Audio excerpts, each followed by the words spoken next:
everybody think diseases come from? Broccoli? Asparagus, kale, collard greens, blueberries, raspberries, strawberries, peaches, nectarines, grapes, bananas, avocados, onions, tomatoes, cucumbers, spinach. And in case anyone's wondering about those pesky little E. coli salmonella contaminations a couple times a year with the vegetables, let's keep in mind the one and only source of E. coli and salmonella: shit. Human shit or animal shit. Spinach doesn't shit. Broccoli doesn't shit. Peanuts don't shit. Let's stop blaming the plant products when there's an E. coli salmonella contamination. That's the fault of the meat-eating society. Why? Well, meat eaters want billions of land animals to eat, so we have to mass produce billions of land animals. So when we mass produce billions of land animals, they have trillions of tons of manure. That stuff gets in the waterways, and then there's runoff onto the crops, or they're putting feces-contaminated water directly onto the crops. But all of our main diseases, heart attacks, and strokes. Most of the cancers: prostate cancer, colon cancer, breast cancer, pancreatic cancer, ovarian cancer, kidney disease, diabetes, osteoporosis, high blood pressure, obesity, asthma. 4 main factors that cause them. Now, I know about other factors. I'm not saying that you can't get sick elsewhere. Of course you can. Smoking, drinking, stress, chemicals in the environment, high fructose corn syrup, Twinkies. I know about the other things that can lead to an ailment, but the 4 main factors are found inside of meat, cheese, milk, and eggs. Cholesterol, saturated fat, trans fatty acids, animal protein. And I repeat that last one that nobody wants to hear about: animal protein. But when you go vegan, did you know that you eliminate cholesterol entirely from your diet? You can only get cholesterol from meat, cheese, milk, and eggs. And your body makes cholesterol on its own. That's the only such thing as good cholesterol. If you bring it in from an outside source, it's automatically bad cholesterol. You can take out around 95% of saturated fat when you go vegan, and you can take out all the naturally occurring trans fatty acids too. Keep this in mind: between 2 to 9% of all meat and all dairy naturally comprised of trans fatty acids.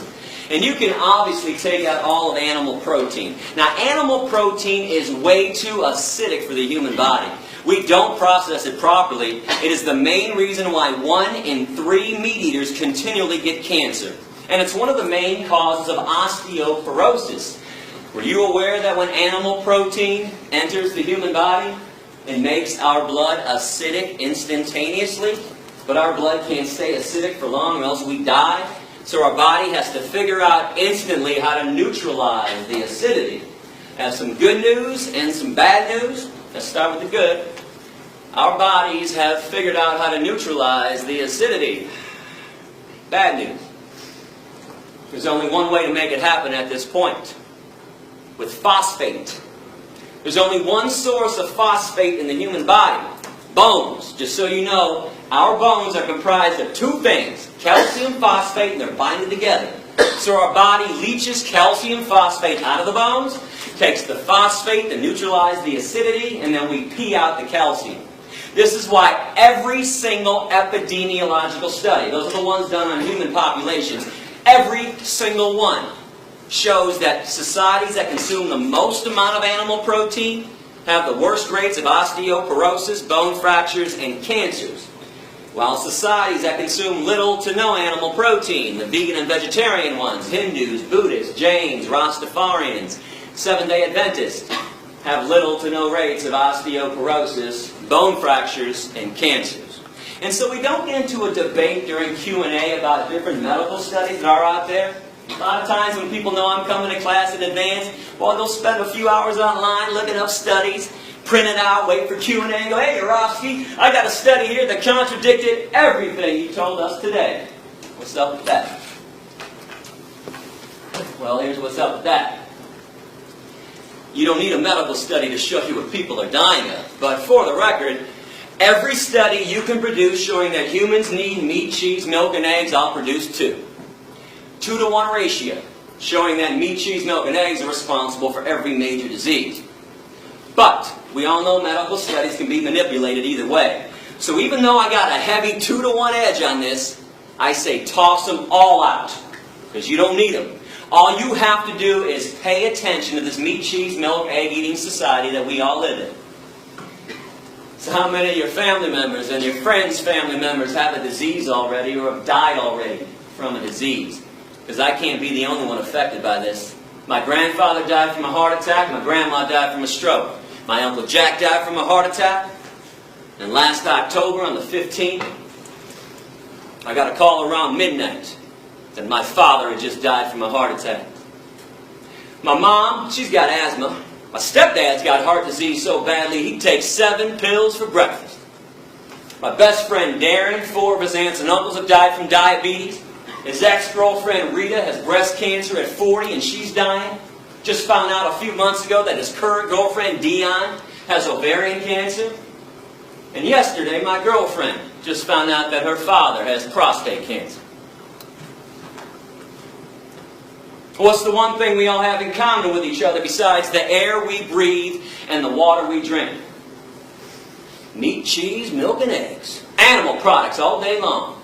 And I know you can blame some of the cancers on environmental pollution. There's no doubt about that. But how are you going to blame heart attacks and strokes on environmental pollution? And diabetes, osteoporosis, obesity. Here, I'm going to break this down for you in a couple different ways today. I'll show you what's killing people. And I'm going to show you who's lying to you too. Flat out, bold-faced lies. Let's come to an agreement on the dairy industry. And let me know if I'm being unfair with this. I want to know. According to the dairy industry itself, the main reason they exist is so you can get calcium. Fair? Is that not their entire claim? Eat some cheese, drink some cow's milk, strong bones, strong body. Milk does a body good. Got milk? Check it out with the USDA. In America, we consume the most amount of dairy on the planet. Right here, you can't even get a sandwich anymore without cheese. We put cheese in every nook and every cranny of every single food item. We put it inside the pizza crust now. We put cheese on top of salads too. You can't even get salad anymore without cheese. And if you'd like to find salad minus the cheese, what's the first thing people say to the waiter? Hey, can I get some ranch? Or some Thousand Island? Can you pour some dairy on these vegetables for me? So in this society where everybody is hooked on cheese, I mean hooked like it's been laced with weed, crack, ecstasy, morphine, and the antidote. Most people can't even fathom one meal, let alone one day or a lifetime without cheese. In fact, if you want to know why vegetarians never go vegan, cheese. Cheese on a baked potato, cheese on the broccoli, cheese on everything in sight. Even lactose intolerant people eat cheese. And I don't care what anybody says about this, they might avoid straight up cow's milk, but slap a double cheese pepperoni pizza down in front of a lactose intolerant person, no hesitation, right down the hatch. So we got all these animal products coming into our diet. Do you ever wonder why there are no less than 3 TV commercials being run for calcium supplements? Actonel, Boniva, Citracal. You've got to be kidding me. Calcium supplements in America? How come there's osteoporosis at all? How come at the vitamin stores, I say plural stores, because when I travel the country, 4 meat eaters pull me aside all the time and say, hey Gary, we eat meat because you get everything you need from meat. All the vitamins, all the minerals, all the nutrients. Well, how come in this meat, cheese, milk, egg-eating society that we all live in, every city has not only 1, but 2, 3, 4, 5, or 6 vitamin stores? How come Rite Aid, CVS, and Walgreens now have complete vitamin sections too? With a whole shelf devoted to calcium supplements. I thought everybody was getting calcium from the animal products. That's what the meat and dairy people said. Newsflash, you don't. Animal protein won't allow it. Animal protein makes your blood acidic, so your body takes calcium phosphate out of the bones. Phosphate to neutralize, calcium gets excreted through the urine. There are 4 commercials for fiber. Metamucil, Fibercon, FiberSure, and Betafiber. If people ate a friggin' apple or a pear once in a while, nobody would need help taking a shit. Now pay attention and look around and see what's going on. Now, with all this being said, we've established the 4 reasons why people eat meat, cheese, milk, and eggs. No debating, no discussing it. Habit, tradition, convenience, taste good. Yeah, I know why people do it. I did it for 25 years myself. We don't do this to be ethical and stay healthy. That's obvious. And we don't do this to help the environment out either. 2 quick things on the environment. And by the way, go to my website, click on All About Veganism, click on the environment section. World hunger and environmental pollution. Root cause of world hunger, meat-eating societies. 65% of the world's grains are set aside every year to feed 53 billion land animals that are killed every year on this planet.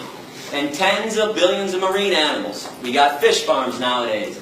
Instead of using those crops for 6.5 billion people. Do the math on this. You don't have to be Einstein to figure this equation out. And again, environmental pollution, air pollution, water pollution, deforestation, greenhouse gas emissions. Number 1 cause is animal agriculture. Now, I want to get back to taste good, though, because I think meat tastes great. It might shock you to hear me say that, but if you're doing some kind of extra credit essay on my speech and you want to quote me right now. I love the way meat tastes. Love it. Cheese, love it. Cow's milk and eggs, love it. Guilty as charged. I did not stop eating this stuff because of a taste issue. I stopped for ethics, morality, decency, compassion to the animals that I share this planet with. But here's the coolest thing about being vegan in this day and age. It's never been easier. You can have the same smell, taste, and texture of meat, cheese, and milk without it. Nobody has to suffer and die for dinner anymore, including you. They make all the products you like to eat in a vegan version.